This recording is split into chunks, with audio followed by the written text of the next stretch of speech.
Kabar bahagia datang dari pasangan selebritis Handika Pratama dan Rosyana Dewi. Pasangan yang menikah pada 2020 lalu telah kehadiran seorang bayi wanita dengan berat 3,3 kg dan panjang 48 cm pada 6 Mei 2022. Handika mengaku merasakan ketegangan yang hebat karena ini merupakan pengalaman pertamanya bersama sang istri memasuki ruang operasi. Meski Ochi sempat dirawat di rumah sakit karena mengalami kontraksi palsu, bayi cantik bernama Vanilla Almadina Permaisuri Pratama itu lahir dengan selamat melalui proses sesar. Berikut cerita lengkap pengalaman pertama Handika saat menemani Ochi melahirkan buah hati pertamanya.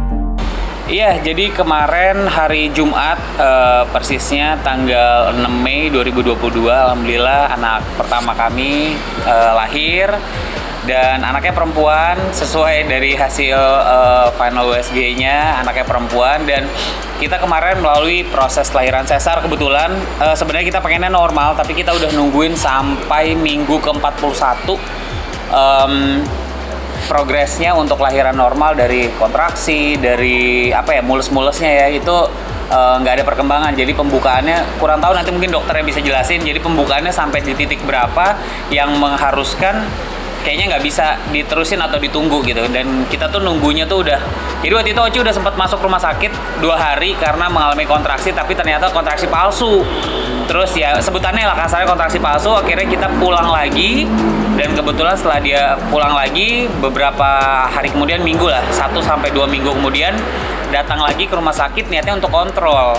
Tapi pas begitu dicek di rumah sakit, pihak rumah sakit menyarankan untuk segera dirawat gitu, untuk ngelihat, gue nggak tahu sih karena apa, mungkin karena udah ada pembukaan atau gimana. Tapi yang jelas nggak ada indikasi kayak pecah air ketuban dan segala macam, itu nggak ada gitu. Jadi memang kalau dibilang, gue nggak paham ya pembukaannya itu gimana, tapi kalau dokter bilang itu begitu dicek ada beberapa station gitu. Jadi kalau si bayinya tuh kepalanya udah masuk ke station itu, berarti kemungkinan untuk bisa lahiran normal lebih besar gitu. Nah tapi kita udah nunggu sampai ke minggu 41, si bayinya nggak bergerak ke arah sana, walaupun posisinya udah benar.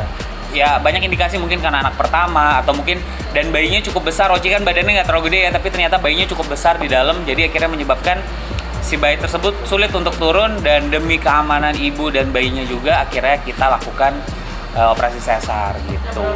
Wah, perasaannya. Makanya jadi kemarin Oci sempat posting foto, terus dokter Dinda komen, ini ketegangannya bukan settingan kan, karena benar-benar kita tuh pertama kali masuk ruang operasi, terus momen mengazankan. Jadi benar-benar gue azanin diem, benar-benar pas gue azanin diem, tapi gue ngazanin sampai gemeter gitu, terus dipegang dokter, udah tenang mas, tenang gitu. Yaudah gue ngazanin, gue ulang lagi, terus sebelah kiri komat, kanan azan, kiri komat gitu sih. Alhamdulillah ya, gue bersyukur gue bisa mengalami hal ini dalam hidup gue, dan luar biasa banget sih rasanya. Untuk mendapatkan berita terupdate, tekan tombol subscribe, like, komen, dan nyalakan tombol loncengnya.